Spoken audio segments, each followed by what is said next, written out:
বুঝে ছোয়ার বাচ্চা বাচ্চা আদর সাহেব ও আমার পাশে রাজুর করছে এটা এখন বিচার কর নাহলে তোর মাথা ফাটা মুড়াইনি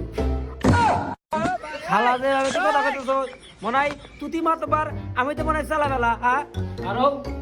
তত সাহস কম নাই তুই আমার এলাকায় এসে চুরি করস হ্যাঁ মাদ্দার সাহেব এবার মতো মাফ করা জানা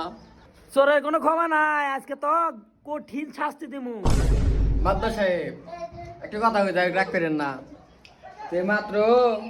কিছু টিয়ার জন্য মন টুল বিচার ডুল ডাললেন মাত্র তারপরে 100 টাকার জন্য আর আমি মাত্র 500 আনটি হ্যাঁ তেন যাই বেকারে বেরা ওর থেকে চুরিটা করছি মালটা খামো বোঝে নি তখন মাল ডাল খাই তে ওর সমস্যা নাই তে দরকার পড়লে আপনাকে আমি 101 টাকা দিব নি তাহলে আমার বিচার ডলে উল্টা হালান না আমার 200 টাকা আছে আমি 99 আর আমি একটা বইরে এক করে বাজাবে না আমার আচ্ছা ঠিক আছে সমস্যা নাই তাহলে ওটা দিয়ে দিস ঠিক আছে আমরা আমাতে দেখা করিস আর ওই জিনিসটা আমার নাকি নিয়ে আইসিস বুঝছাস আর হল বেশি করে বুঝছাস আমি এলা খামো বুঝছিস